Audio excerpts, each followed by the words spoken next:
So my question is, what will our students see over the course of their lifetimes? My grandmother grew up on the Texas-Oklahoma border during the Dust Bowl, on this little tiny farm. And she remembers the first telephone that came to her town, and the first television, the invention of rocket ships, all these new exciting technologies. And I marvel at the changes she saw over the course of her lifetime. And I ask, what will our students see over the course of their lifetimes?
So what will our students see over the course of their lifetimes? Returning to the topic of online bullying, how do we view it from a greater historical perspective? It's part of a natural phenomenon as we adjust to the introduction of new technologies. Historically, the introduction of a new communication technology generally results in questions about the use and impact of the technology. It generally results in existential questions about who we want to be. And finally, it tends to raise questions about the relationship between the individual and the state. And if we look back, if you read the Hunchback of Notre Dame, that's what we see. It's a question about the new technology, existential questions about who we want to be, about the use of new technologies, about the question, or about the relationship between the individual and the state. 2,500 years ago, Plato asked, what is the nature of the good life? And today, I believe it's time for us to re-examine that question. I believe we have a need for leadership in a changing world. What kind of world do we want to build? New technologies are changing how we spend our time, what we do for fun, how we do business, how we interact with one another, how we learn. What kind of world do we want to build?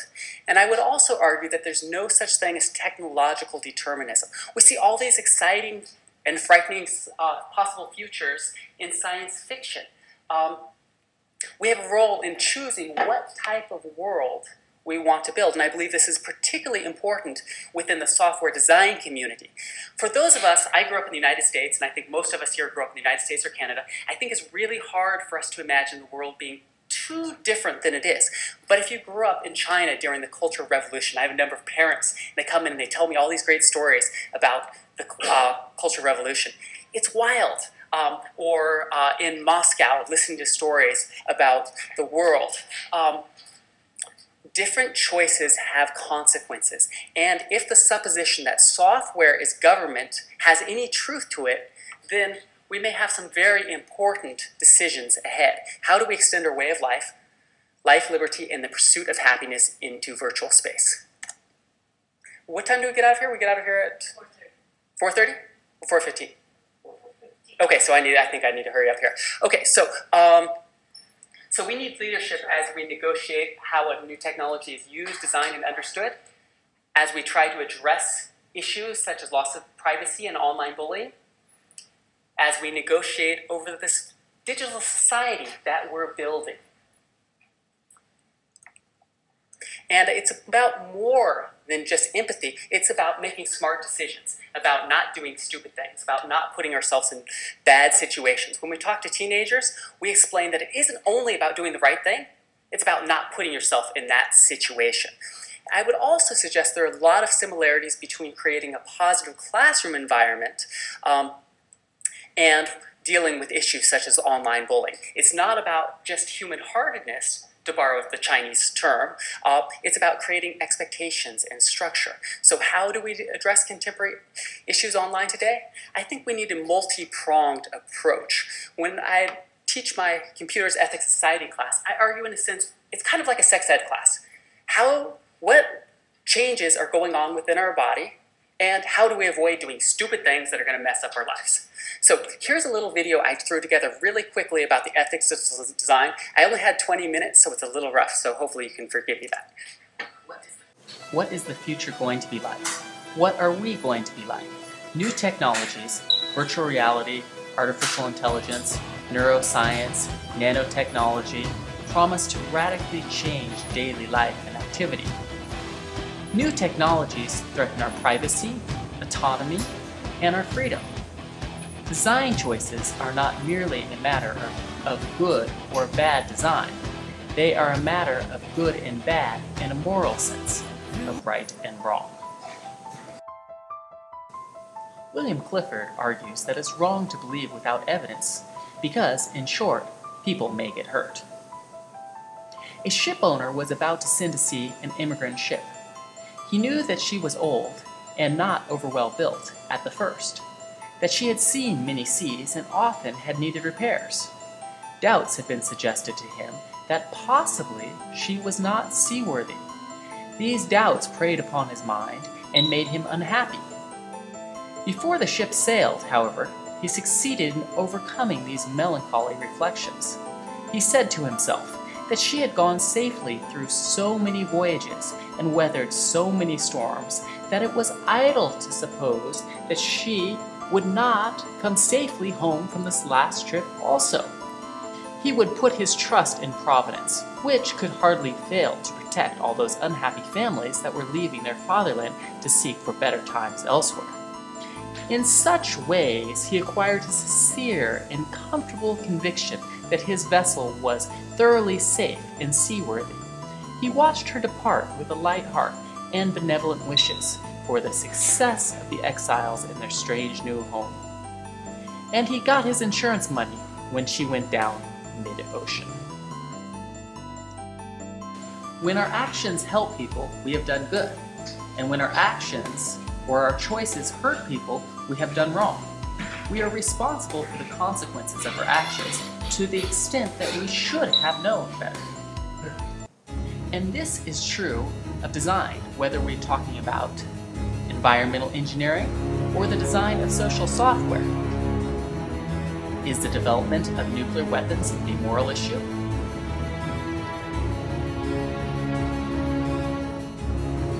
Is the design of green technologies a moral issue? Is the design of software a moral issue?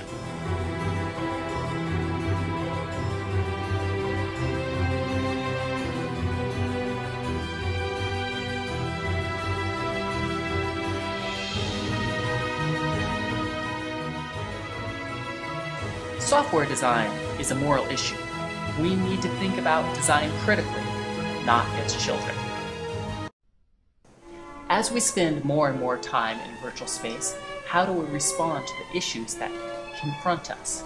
We do not want to stumble blindly through this life. We want to understand who we are and where we're going, and this highlights the importance of education. Internet and virtual reality technologies have the potential to fundamentally change our relationship with nature, with each other, and with ourselves, raising a number of important topics in the field of ethics and design. The development of the internet and virtual reality technologies raise a number of traditional moral questions about the use, impact, and design of new technologies, existential questions about who we want to be, and questions about the relationship between the individual and the state. What is the impact of new internet and virtual reality technologies? And what does this teach us about the design of new technologies? What is the role of government in virtual space? How may we address important public policy decisions? And how do we understand virtual rights? What are they, and how may they be protected? I think all of of us would agree that the purpose of education, at least in part, or one of the primary purposes of education, is to prepare students to live in a digital world. But how do we do it? In order to teach students to live in a network society, we need to integrate transformative new technologies within the curriculum as they transform the world that we live in. As the world changes, our curriculum should reflect those changes. Technology is like a current, a stream, and we are all leaves floating in that stream. Technology is all around us. It influences almost every area of our lives. It runs through us. Thus, it makes sense to integrate these new technologies within the classroom. Our end goal is really to create fully functioning adults in a digital society and all that entails. We want them to be marketable. We want them to be able to intelligently function and interact, to understand the consequences of actions, to participate in the political process as we make important decisions, to find meaning and purpose, to be well-adjusted members of society.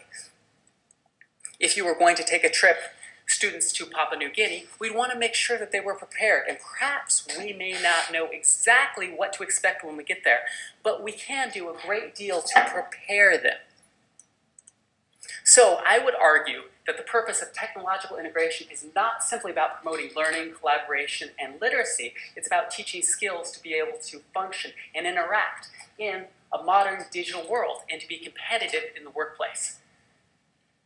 Technological literacy, online collaboration, and content delivery is part of this, but I believe we're missing the overall picture. We're not teaching people to live on a farm with my grandmother during the Dust Bowl, but how to live in a digital age. And teaching ethics is part of this. Ethics is a natural extension of integrating technologies within the curriculum. How are the technologies changing the world? What issues and problems arise? And here I think it's important, I have a number of notes, but we need to keep moving, is that I don't want to teach an empty morality. I don't want to teach students a set of rules. Rules are for people who are too stupid to think. I want students to have their own ethics, to love, to hate, to know the difference between right and wrong. So I wanted to end today by spending just a little bit of time talking about integrating technology within the curriculum and what that means. I have argued that we don't need technology to teach reading, writing, and arithmetic. I don't think we need new technology to teach Shakespeare. But we need reading, writing, and arithmetic to teach technology, or maybe more. I actually would like to step back from that a little bit. I would argue we need reading, writing, and arithmetic to help integrate new technologies into the curriculum so that we may prepare people to live in a digital society. So, in other words, I believe technological integration needs to provide students exposure to some of the ways exciting new technologies are being used today within the workplace and within the academic disciplines. And technology shouldn't be something that we add to our curriculum. We have so much in our curriculum already, we don't need extra things to throw in. We need things that are, technology should be an integral part which reinforces our existing curriculum. In math and science, we can look at how new technologies are changing the tools, they're changing the topics and problems. In mathematics, we can talk about how Google uses statistics to build user profiles and target advertising, how matrices are used in computer graphics, how inverses are used in cryptography, how massive parallel processing may be used for facial recognition. These are topics that are marketable, exciting, and extend and apply what we learn in the classroom. In social studies, we can't really talk about politics without talking about the changes that are going on in the Middle East and how they were facilitated by social media. I would ask, if we don't keep our curriculum current, to what extent is it relevant? And certainly I'm not sure this applies to all disciplines, but to many of them. Here, this is we'll go ahead and skip. This is a virtual reality simulation. I've actually walked through this house. You put on a pair of goggles. Anyway, this is a world of physics. This is all mathematics. And I think it's an exciting to be able to integrate and talk about this within the curriculum.